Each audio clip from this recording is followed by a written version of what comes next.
Friends, welcome back to my channel commerce Devi. तो आज हम इस वीडियो में बात करने वाले हैं इलास्टिसिटी ऑफ डिमांड के प्रैक्टिकल पोर्शन पे।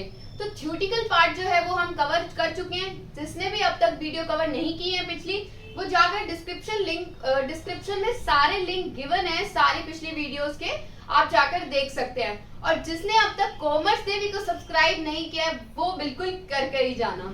ओके, तो अब हम स्टार्ट करते हैं practical portion elasticity of demand. हम दो तरीके से इलास्टिसिटी ऑफ डिमांड निकाल सकते हैं। First one is percentage method and second one is proportionate method.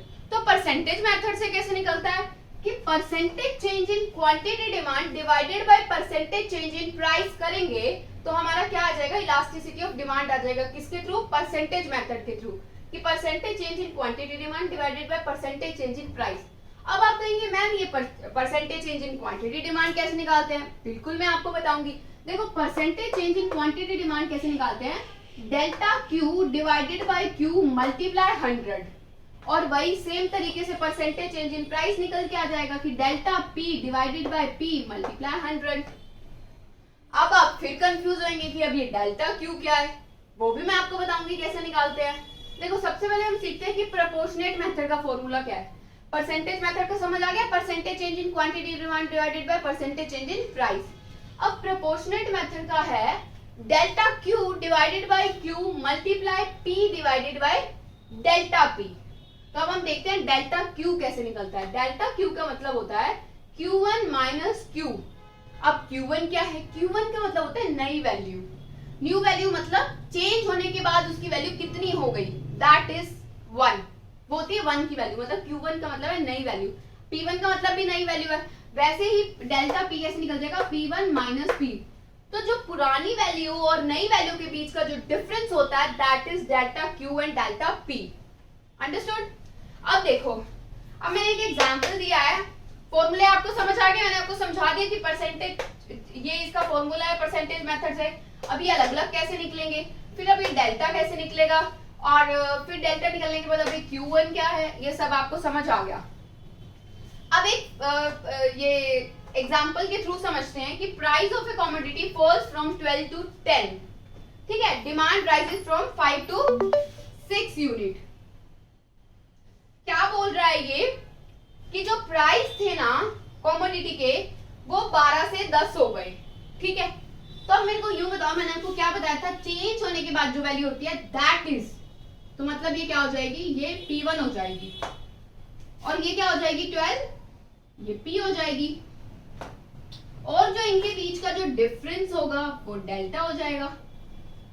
Understood?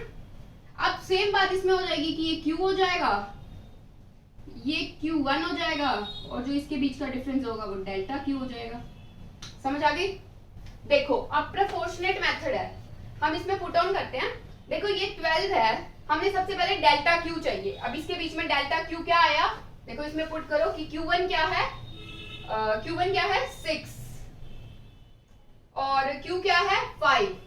तो कितना निकल के आया, 1 निकल के आया। लगा देते हैं 1 डेल्टा Q पे। देखो delta Q, Q1 minus Q, 6 minus 5, 1 निकल के आ गया, तो हमने पुट कर दिया। अब Q क्या था, Q क्या है, पहले वाली वैल्यू क्या है क्वांटिटी डिमांड की, 5 कर दो मल्टीप्लाई। अब हमें क्या चाहिए, P। प्राइस कितना था पहले वाला, 12 का 12 लिख दो। और डेल्टा P क्या है कि इन दोनों के बीच का डिफरेंस कितना है, जो नई वैल्यू और जो पुरानी वैल्यू है, कितना है, P1 माइनस P होता है ना, तो 12 माइनस 10 मतलब कितना है, -2। अंडरस्टूड? क्या हो गया, 6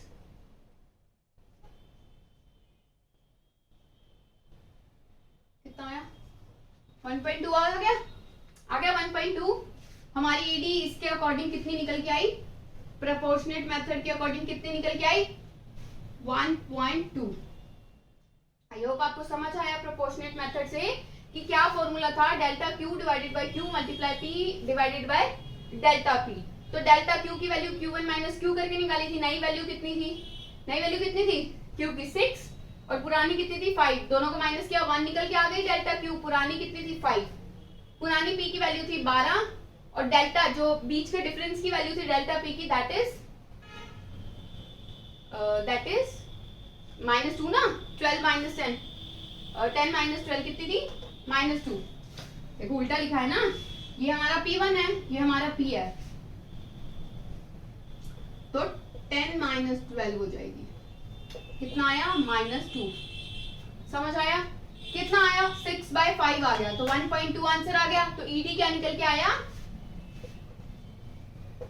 -1.2। अब ये माइनस क्यों लगाया, क्योंकि there is a inverse relationship between, ये आपको लिखकर आना है नीचे जब आप आंसर निकालेंगे, कि there is a inverse relationship between price and quantity demanded, इसीलिए हम यहाँ हमेशा माइनस का निशान लगाते हैं। अंडरस्टूड। अब हम परसेंटेज मेथड से भी सेम वैल्यू पुट करके देख लेते हैं। अब उन्होंने क्या कहा, percentage change in quantity demand divided by percentage change in price. सबसे पहले हमें इन परसेंटेज की वैल्यू निकालनी है। देखो कहां से मिटाऊं, यहां लिख देती हूँ कि परसेंटेज, ये डेल्टा क्यू क्या आया था, इसी की वैल्यू से डेल्टा क्यू था 1। देखो ऊपर ध्यान से, और क्यू की वैल्यू कितनी थी, क्यू की वैल्यू कितनी थी, 5। यही चाहिए ना हमको कि डेल्टा क्यू कितना है, 1, क्यू की वैल्यू 5 मल्टीप्लाई 100 कितनी आई, 20% जो है किसमें चेंज आ रहा है, क्वांटिटी में चेंज आ रहा है, पुट कर दो 20%। अब हम निकाल लेंगे प्राइस, प्राइस सेम तरीके से निकल जाएगा। कैसे, डेल्टा पी कितना है, -2, कितना है, -2। पुराने पी की वैल्यू कितना है, 12 मल्टीप्लाई 100, थोड़ा पॉइंट्स में आएगा, ठीक है। तो कितना आया, 16.7 निकल के आ गया। क्या आया, परसेंटेज चेंज इन प्राइस निकल के आ गया, कितना, 16.7।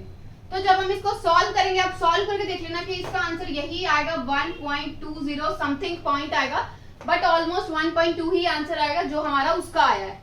अंडरस्टूड। तो ये समझ आ गया कि कोई भी वैल्यू, चाहे हम प्रोपोर्शनेट मेथड से निकालें उस सेम क्वेश्चन को, सेम एग्जांपल को, या फिर परसेंटेज मेथड से निकालें, माइनर सा डिफरेंस आ सकता है बट आंसर सेम आएगा। अंडरस्टूड।